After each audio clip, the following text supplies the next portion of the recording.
Hello, Assalamualaikum semua. Apa khabar? Selamat datang ke another episode live di Columbia Asia Facebook. Terima kasih kerana bersama kami lagi pada hari ini. Kita akan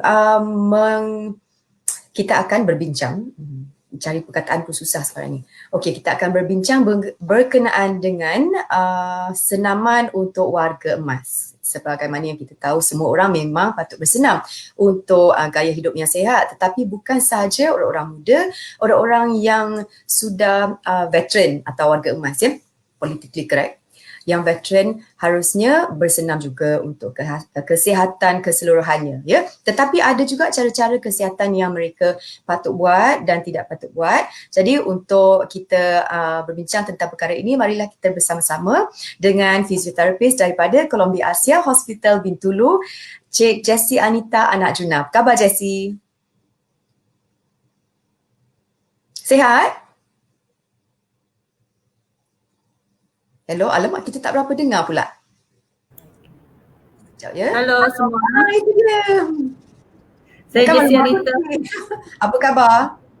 Baik, saya fizioterapi eksekutif dari Columbia Asia Hospital Bintulu. Jadi, hari ini saya akan mengetengahkan isu warga emas dan senaman fizioterapi.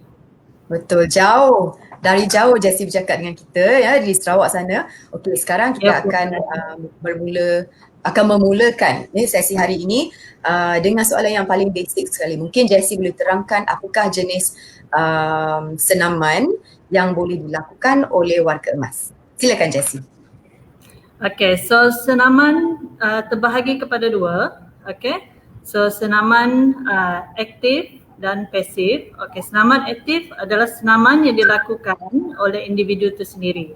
Okey, tanpa bantuan.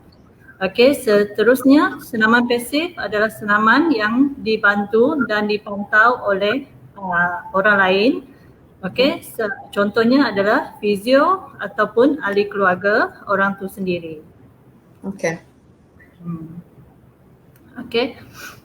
So, senaman pasif biasanya adalah untuk warga emas yang uzur dan terlantar di katil. Okey, contoh senaman pasif adalah senaman fizio. Contohnya, okey, so biasanya fizio yang akan ajar senaman apa yang sesuai untuk untuk warga emas tersebut. Maksud saya untuk yang orang yang berusia dan berumur.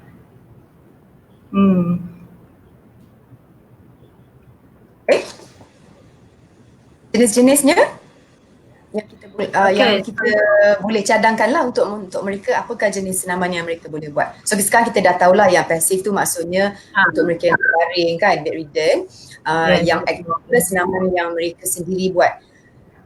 Untuk golongan yang boleh membuat senaman sendiri, iaitu senaman aktif, apakah jenis-jenis senaman yang Miss Jessie boleh cadangkan yang mereka boleh buat dengan selamat?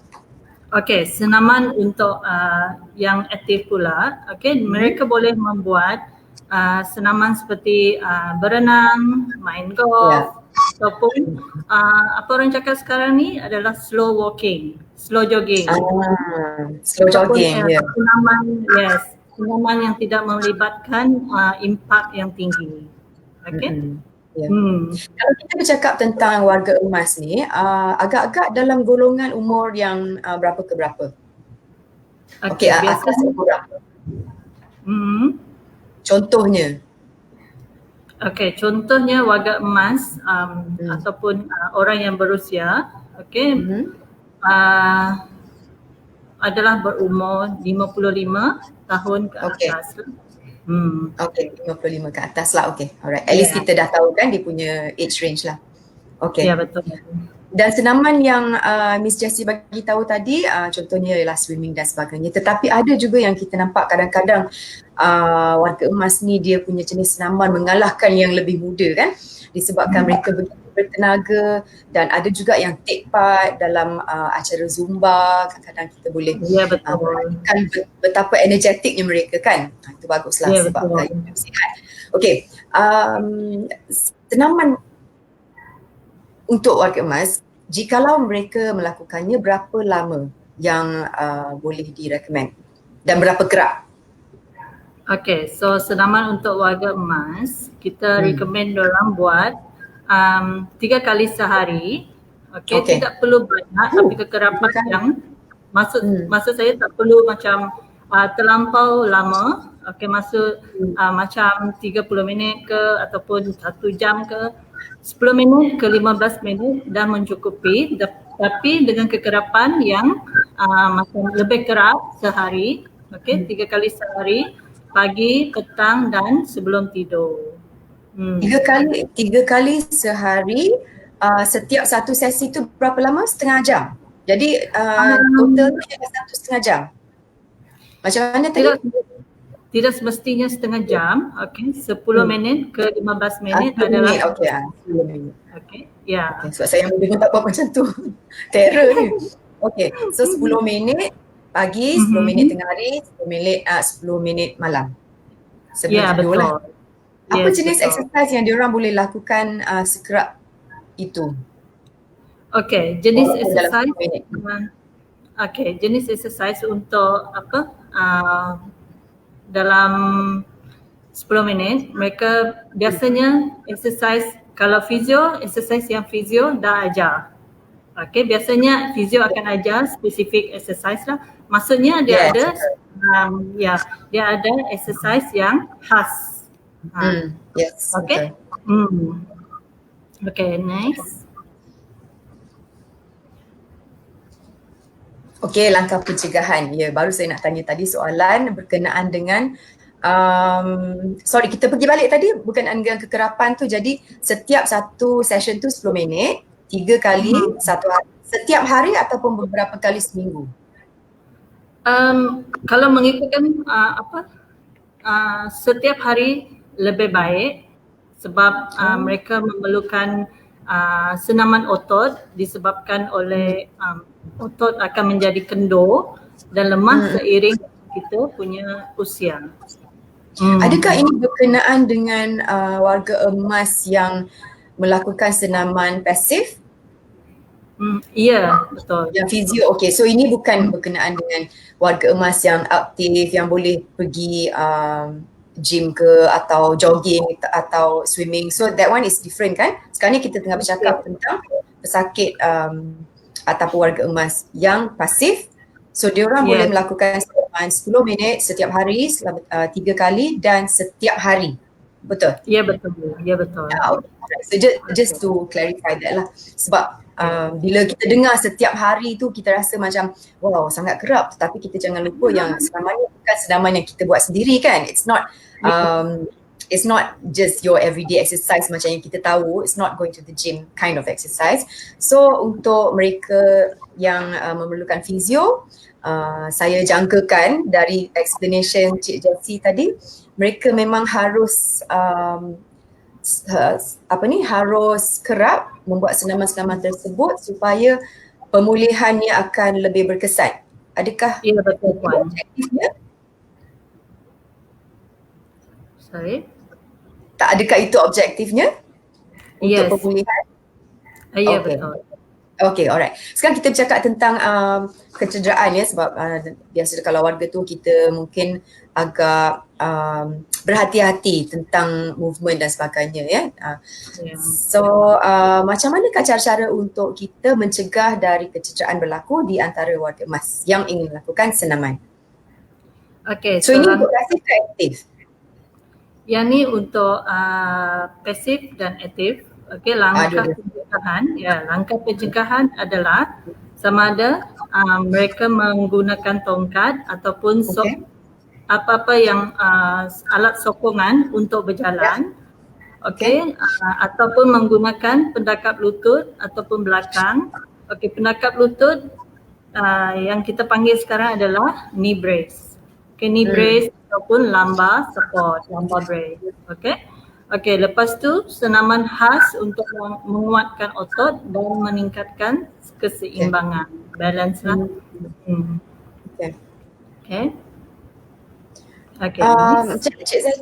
Cik Jessie tadi menggunakan langkah pencegahan. Sekejap, kita tengok lagi sekali slide yang sebelum ni. Boleh tak kita tengok lagi sekali? Okay, slide sebelum ni ya. Langkah pencegahan menggunakan tongkat kat sini. Sikit menggunakan tongkat atau alat sokongan untuk berjalan. Sebagai contohnya macam kalau kita berjalan di taman bersama ayah atau ibu, so mereka menggunakan tongkat untuk berjalan, walking stick lah. Yes, betul. Walking stick ataupun macam braces yang Cik Jessie cakap tadi lah, okay. Langkah pencegahan ni macam assistance kan, yang membantu. Ya, maksudnya ini langkah pencegahan, okay, pencegahan mereka daripada mendapat risiko jatuh ataupun risiko kecederaan.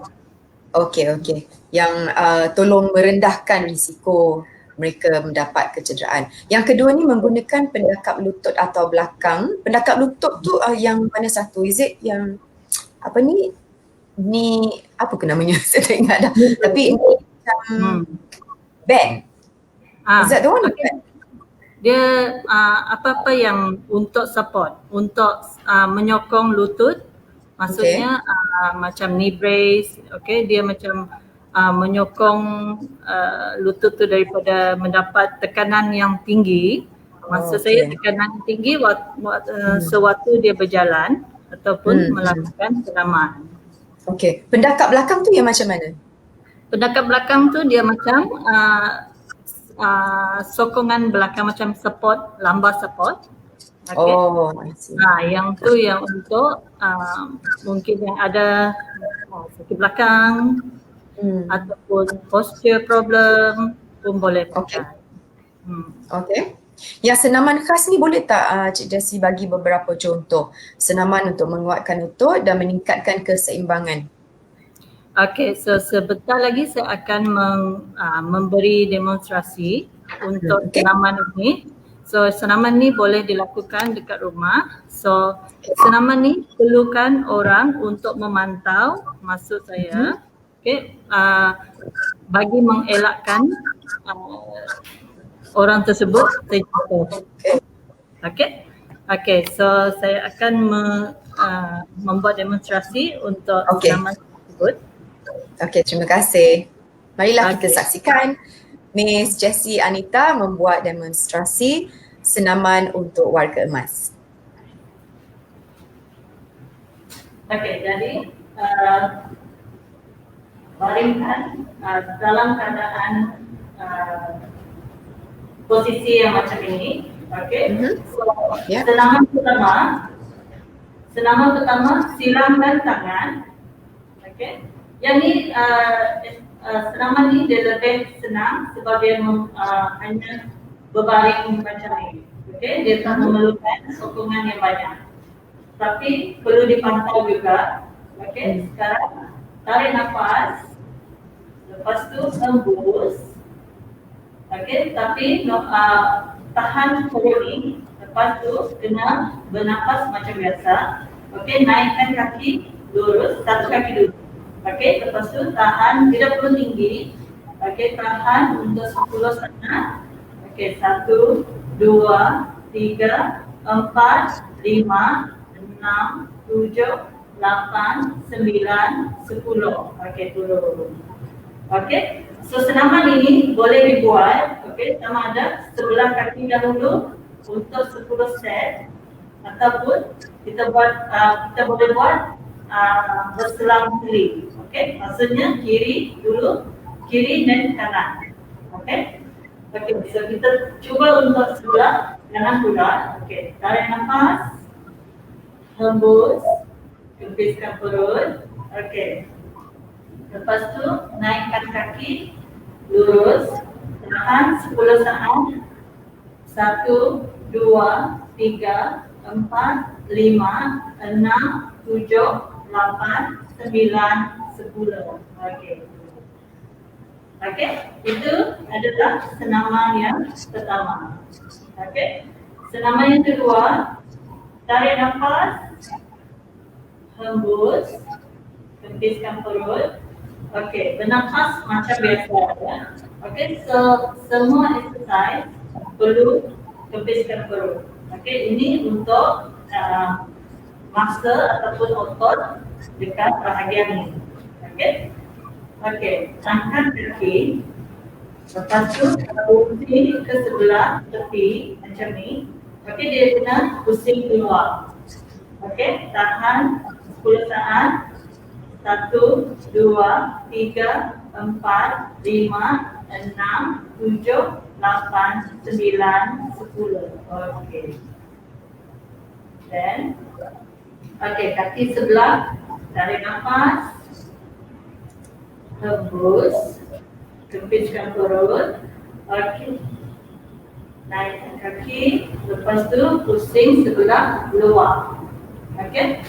1, 2, 3, 4, 5, 6, 7, 8, 9, 10. Okey, turun. Okey, itu adalah senaman yang kedua. Okey, senaman ketiga, bengkokkan kaki 90 darjah. Okey, lepas tu ambil bola saiz ini, ataupun kalau tak ada bola boleh pakai bola, gulungkan, letak dekat tengah lutut. Okey, kepitkan bola, lepas tu macam biasa tarik nafas, hembus, kembiskan perut, selepas tu bawa lutut naik atas 90 darjah. Okey, tahan 10 saat.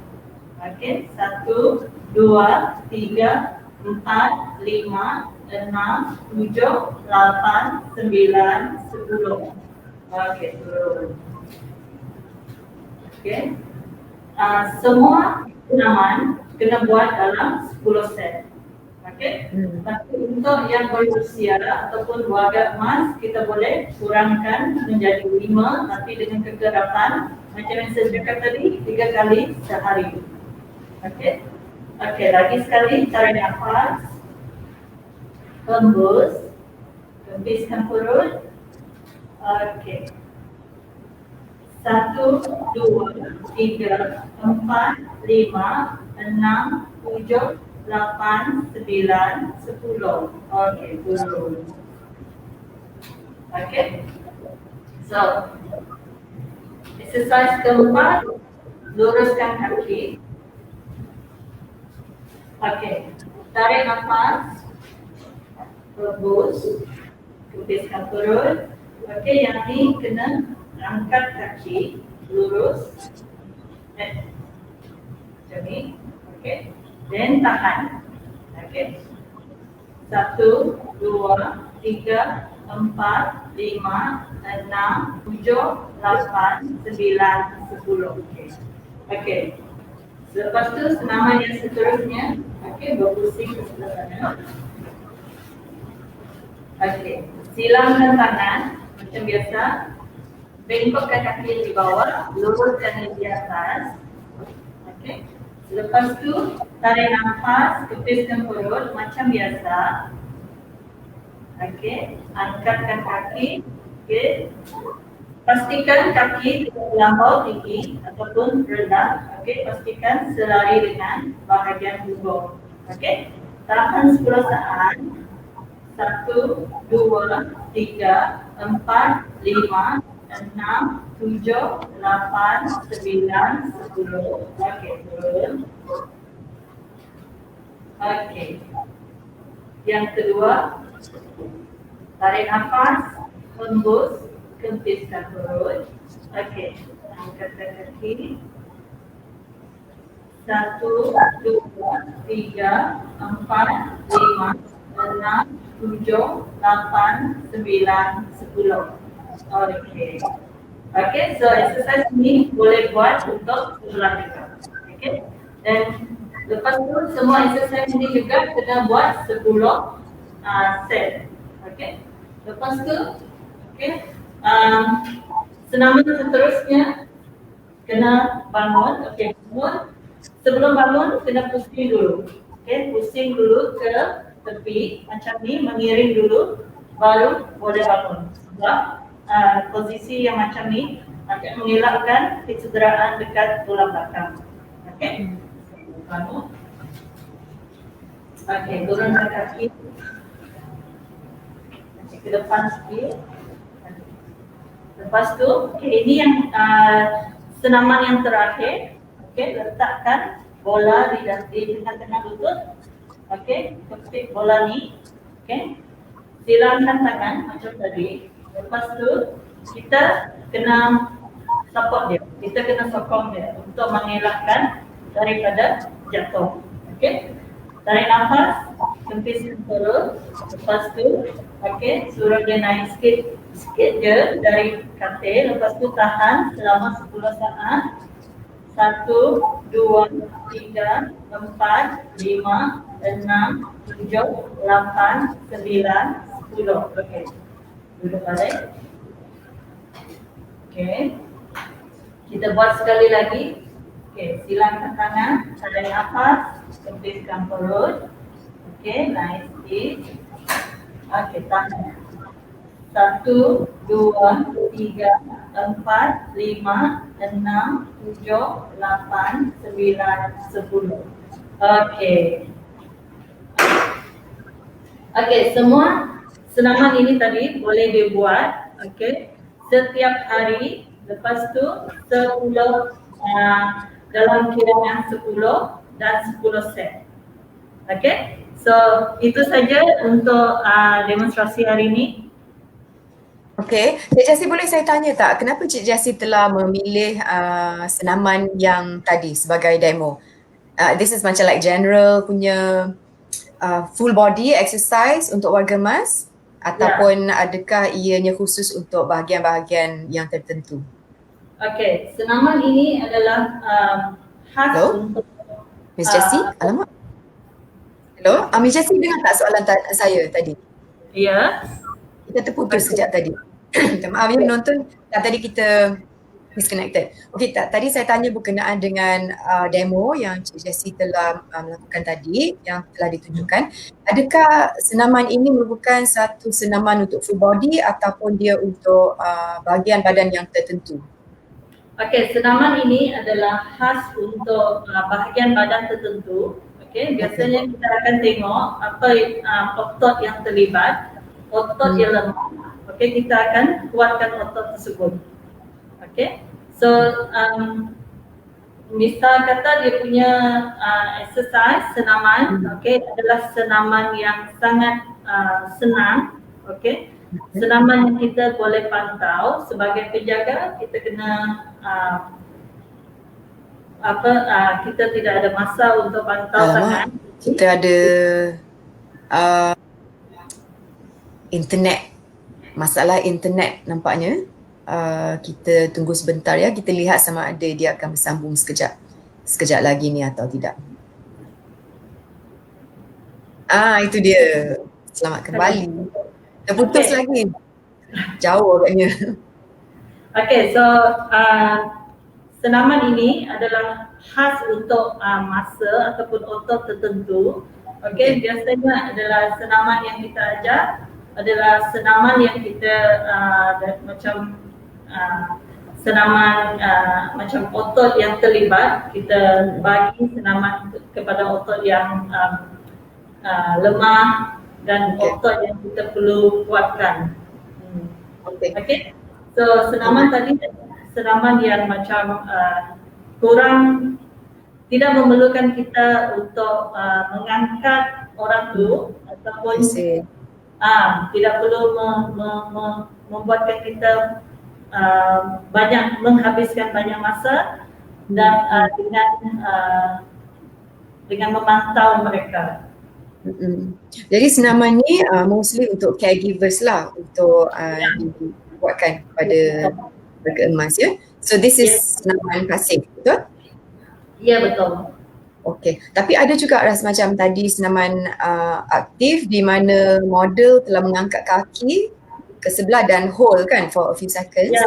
So, kalau yang macam tu, katalah seorang itu tua mungkin dalam 70-an gitu, apakah senaman yang kita boleh lakukan untuk macam general blood flow supaya macam tak ada back sores ke dan sebagainya, atau apa saja movement untuk kesihatan badan yang general? Okay, so untuk mengelakkan back sore, kita boleh menggalakkan beliau untuk selalu angkat, maksud saya selalu bangun, sama ada dari baring ke berdiri, and then bangun. Lepas tu kita boleh suruh dia duduk, lepas tu kita boleh kira. Itu pun salah satu daripada senaman juga. I see. Okay. Ini kita angkat dia lah. I mean obviously kalau patient tu maksudnya dia tak mobile kan. Kita angkat dia. So this 10 minutes dalam satu hari 3 kali. Ya, betul. Ya, okay. Basically kita ikut tu lah undang-undangnya. Ya, betul. Okay, insyaAllah ada macam lag sikit. Okay, marilah kita tengok kalau kita ada apa-apa soalan ya daripada para penonton sekalian. Oh, banyak rupanya. Wow, insyaAllah. Okay, dari Didi Syam Ibrahim, orang yang berusia, adakah digalakkan memakai bengkong untuk mengelakkan atau mengurangkan sakit belakang? Saya ulang untuk orang yang berusia, adakah mereka digalakkan memakai bengkong untuk mengelakkan atau mengurangkan sakit belakang? Apa pendapat Ms. Jessie? Okay, sekiranya orang yang berusia ni dia mengalami ataupun ada penyakit belakang, memang digalakkan untuk memakai, terutama bila mereka duduk lama ataupun berdiri lama.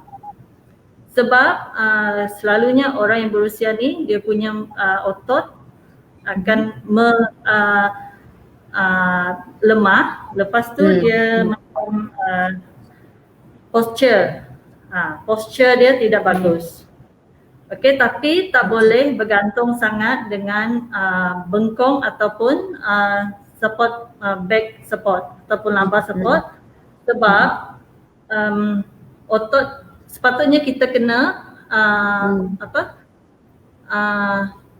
bagi otot tu kuat dulu. Sebab kalau dia pakai bengkong tapi otot tak kuat pun tak ada macam maksud saya tak ada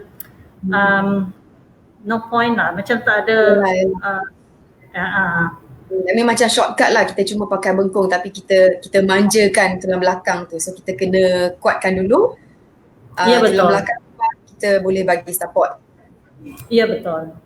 Oh, okay lah. Okay, that's macam apa ni, trying to correct the injury lah daripada dia punya punca kan. Okay, satu soalan dari Miss Deborah Steldatu, dalam lingkungan usia keberapa exercise ini boleh dilakukan, kurang daripada 80 tahun atau lebih 80 tahun? Okay, senaman ini boleh dilakukan, tidak semestinya dia adalah 80 tahun ataupun lebih daripada 80 tahun. Okay, sebagai orang yang aktif macam kita, okay, senaman ini pun berguna. Sebab senaman ini dia melibatkan otot-otot tertentu. Maksud saya, bukan otot yang kita nampak, maksud saya. Otot yang macam otot yang besar kita boleh nampak, tapi otot yang kita buat ni sekarang adalah otot yang kecil. Kecil. Okay, cuma kita harus ingatkanlah penonton yang baru join kita hari ni, topik ialah berkenaan dengan senaman antara warga emas. Jadi jika kita bercakap tentang senaman-senaman dan gerakan yang seperti Ms. Jessie ada demonstrate tadi, kita bercakap tentang senaman yang dilakukan ke atasnya oleh seorang caregiver, dan sekiranya senaman tersebut adalah senaman aktif, ia adalah yang melibatkan gerakan yang slow, yang relax, yang sesuai untuk umur tersebut ya. So kita jangan bandingkan dengan senaman orang yang lebih muda. So it's not about going to the gym, not that kind of exercise ya. Okay, seterusnya ada satu soalan dari Encik Hussein. Senaman yang telah ditunjukkan tadi adalah adakah ia sesuai untuk lelaki atau perempuan? Okay, senaman yang telah ditunjukkan tadi sesuai untuk semua jantina. Maksud saya lelaki perempuan boleh buat, ataupun selain daripada orang yang berumur, kita pun boleh buat. Okay. Lagi satu soalan dari Miss Patricia Bangi. Mak saya berumur 75 tahun. Bolehkah saya membantu mak saya melakukan senaman atau perlu bantuan fisioterapis? Okay, good question. Sebab kita dekat rumah kadang-kadang kita tak bawa mak pergi hospital kan. Kadang-kadang mak yang tak nak. So kita buat Ya. sendiri dekat rumah, boleh tak? Ya betul. Okay, so sebelum kita membuat senaman fisioterapi, lebih baik kita berjumpa dengan fisioterapi tersebut. Okay, kita kena pastikan apa yang sesuai dengan apa senaman sesuai dengan keadaan dia. Baru lepas tu fisioterapi akan ajar senaman apa yang penting, apa yang perlu untuk jadi kita buat step yang betul untuk pesakit tersebut di rumah. Sebab biasanya, sorry silakan. Sebab senaman fisioterapi dia ada cara tersendiri lah. Maksud saya dia ada step dia sendiri, dan kita yang paling penting kita masa ataupun otot yang berkenaan. Yang berkenaan. Sebagai seorang caregiver, katalah ada sesi fisioterapi untuk orang tua kita lah. Biasanya di sesi fisio itu adakah caregiver turut hadir supaya dia boleh lihat macam mana fisioterapis menyenamkan pula macam mana nak cakap, untuk membuat senaman kan ke atas orang tua, supaya bila balik nanti di rumah dia pun boleh buat. Is that something yang kita dibenarkan tak untuk masuk sekali dengan patient supaya kita boleh diajar? Okay. Pada saya, kalau pesakit, budak-budak ataupun warga emas, saya akan galakkan caregiver ataupun keluarga, seorang keluarga untuk masuk dan kita ajar senaman tersebut supaya dia boleh ajar pesakit tersebut dengan betul di rumah. Okay. Exercise yang telah ditunjukkan, ini ialah soalan dari Ms. Maz Mokhtar. Exercise yang telah ditunjukkan, bolehkah ia dilakukan di tempat awam atau di rumah sahaja? Okay. Exercise yang kita telah tunjukkan, okay, dia punya protokol adalah 3 kali sehari. Okay. Kadang-kadang kita waktu siang kita kerja, jadi hanya malam saja baru kita boleh buat exercise. Tapi exercise tadi kalau yang bersesuaian dengan tempat awam ataupun exercise yang mudah, kita boleh buat juga di tempat awam ataupun tempat kerja. Okay. Satu lagi soalan dari Ms. Camilla Emma, macam mana saya nak tahu lebih lanjut tentang exercise ini? Mungkin dengan secara lebih terperinci ke, nak mungkin datang melawat ke pusat fizio di Columbia Asia Hospital Bintulu ke? Apa yang Ms. Jessie boleh cadangkan? Okay, so untuk mengetahui lebih lanjut dengan senaman ini ataupun exercise ini, boleh datang ke fisioterapi, dan kita akan periksa dengan apa yang kecederaan ataupun condition kita, baru kita akan nasihatkan apa exercise yang penting, apa exercise yang perlu dibuat. I see. Okay. Lagi satu soalan dari Ms. Grace Bingbing, adakah exercises ini sesuai untuk pesakit Parkinson? Okay, untuk exercise ini, untuk pesakit Parkinson, exercise ini adalah general, Parkinson patient pun boleh buat. Okay, so tapi Parkinson dia ada exercise lain lagi. Ini adalah exercise yang ringkas kita tunjukkan lah. Itu yang umum lah, maksudnya kita boleh buat secara general kan setiap hari. Ya betul. Okay, alhamdulillah, itu sahaja saya rasa untuk hari ini. Tiada lagi soalan. Saya ingin mengucapkan berbanyak-banyak terima kasih kepada Columbia Asia Hospital Bintulu yang telah sudi memaparkan Ms. Jessie Anita Anak Junah, fisioterapis eksekutif di hospital tersebut dengan tajuk senaman untuk warga emas. Terima kasih banyak for your time and knowledge. InsyaAllah kita jumpa lagi ya. Ya, jumpa lagi. Terima kasih penonton.